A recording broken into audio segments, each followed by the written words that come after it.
Como é que... Isso aqui pode ser a dúvida de muitas pessoas. Como é que eu faço para mim ser salvo? Qual é o critério, assim?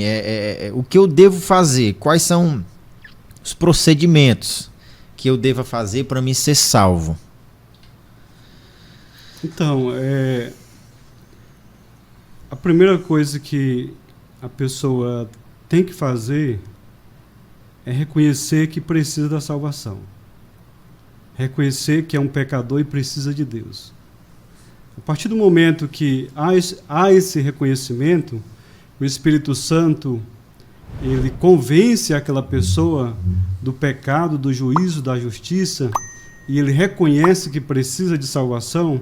Esse é o início, é um trabalhar do Espírito Santo. É o reconhecimento. É o reconhecimento. Ainda que o pregador pregue divinamente bem, com muita eloquência, mas esse convencimento é o Espírito Santo que faz, né? Não é a eloquência do pregador, não é a boa oratória do pregador, ainda que isso possa influir, mas o convencimento é o Espírito Santo que faz, né? Esse reconhecimento que precisa da salvação. A segunda coisa, Jefferson, que eu vejo segundo a Bíblia, é que ele tem que crer, né? A Bíblia diz que ele, como eu já falei aqui em João 3,16, que Deus amou o mundo de tal maneira que deu o seu Filho unigênito para que todos o que o cresce, né, não perecesse, mas tivesse a vida eterna. A segunda coisa que eu vejo, ele tem que crer. A pessoa tem que crer, tem que acreditar, tem que confiar no Senhor Jesus e na salvação através do seu sacrifício, né? A pregação de João Batista, até do Senhor Jesus no início do seu ministério, no início dos evangelhos, a gente vê arrependei-vos e crede no evangelho, né? Eles pregando, né? Então, o crer faz parte da salvação, né? É muito difícil evangelizar para uma pessoa que, de certa forma, é ateu, não crê.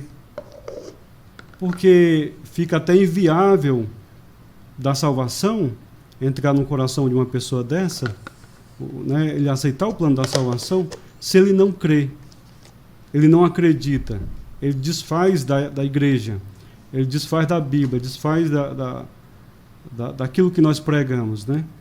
Então, o segundo passo que eu vejo é crer no Senhor Jesus. Depois arrepender, né?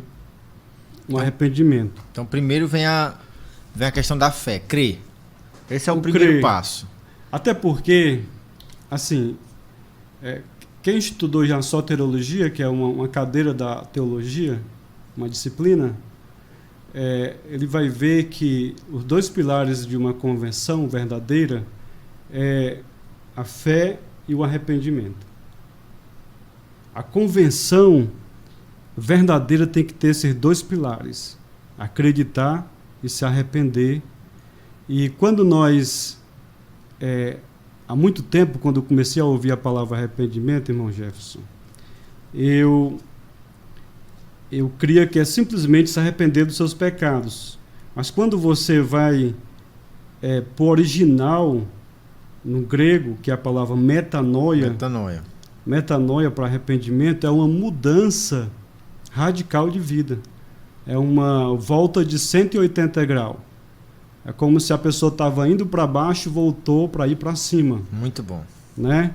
Então, o arrependimento, ele tem pelo menos 3 aspectos, que é o arrependimento verdadeiro. A metanoia, né? A metanoia. Ele tem o aspecto do intelecto, o aspecto intelectual. Uhum. O segundo é o emocional e o terceiro o volitivo. E o que significa isso? É uma mudança de ideias, de pensamento. É bem verdade que essa mudança, muitas das vezes, não acontece de maneira de repente. O pessoal aceitou Jesus, mudou de ideia. Né? Não é assim. Com ninguém é assim?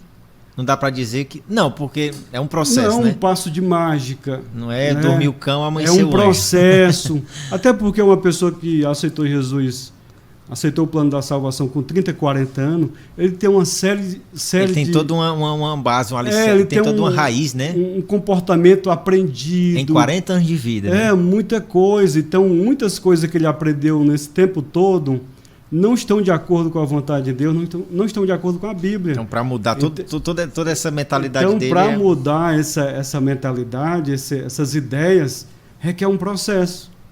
E aí é um trabalhar do Espírito Santo na mente da pessoa. E aí entra o que Paulo ele diz em Romanos capítulo 12.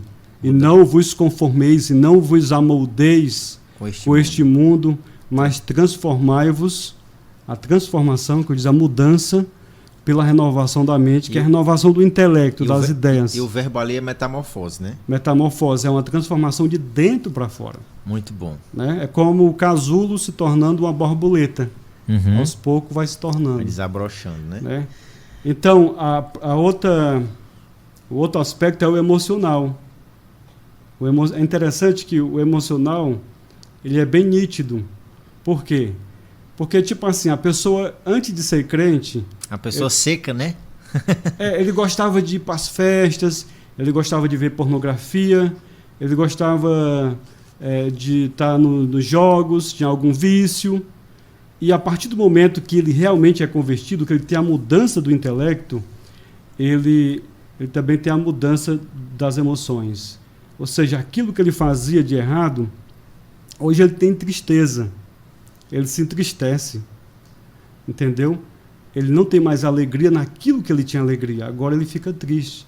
Agora a alegria dele é em servir a Deus. Glória a Deus. É em fazer a vontade do Senhor. Né? Esse é o processo da convenção, da verdadeira salvação. E a terceira é a volitiva, é a de vontade. E eu vi uma frase do pastor Rick Warren, pastor americano, que ele diz o quê? Mude a sua maneira de pensar e você vai mudar a sua maneira de sentir e, consequentemente, vai mudar a sua maneira de agir. Eu aprendi há muito tempo, Jefferson, que a gente não muda o nosso comportamento simplesmente pela vontade de querer mudar. É bem verdade que a vontade de querer mudar já é um passo. Né? Só que você consegue mudar de forma mais eficiente e menos trabalhoso quando você muda a sua mente. Quando você muda a sua maneira de pensar. Aí, consequentemente, você vai mudar a sua maneira de sentir, as suas emoções, os seus sentimentos, e também vai mudar a sua maneira de agir, a sua vontade. Antes eu tinha vontade de fazer o que era errado. Hoje eu tenho vontade de fazer o que é certo, porque a palavra do Senhor mudou as minhas ideias. A palavra do Senhor mudou as minhas emoções.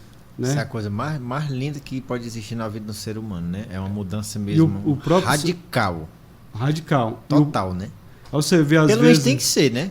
Porque isso não é algo forçado, que o Espírito Santo ou Deus vai fazer de forma forçada em alguém. A pessoa também tem que entender e aceitar essa transformação, né? Porque eu acredito que se foi uma confissão verdadeira, se a pessoa realmente foi convencida pelo Espírito Santo, não foi algo pressionado. Por exemplo, a gente sabe que tem casos de pessoa que vem à fé porque, por exemplo, eu sou um homem, uma mulher, um rapaz, um jovem solteiro, e conheci alguém da igreja, e lá eu fui e aceitei Jesus.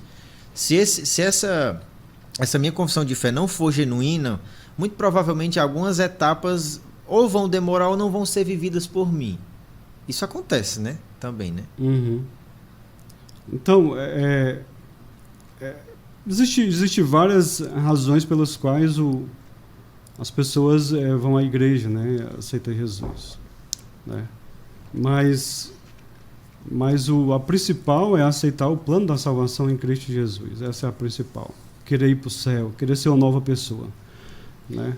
Então, como eu falei, você fez a pergunta como faço para ser salvo, e eu falei que primeiro é reconhecer que precisa. E esse é um trabalho do Espírito Santo. Né? E o segundo é crer. O terceiro é se arrepender. Eu falei aqui dos aspectos do arrependimento, que é o intelectual, o emocional e o volitivo, que é a vontade. E, por último, é obedecer. Não tem como ficar de fora a obediência, né? Eu não posso ser salvo e viver em desobediência.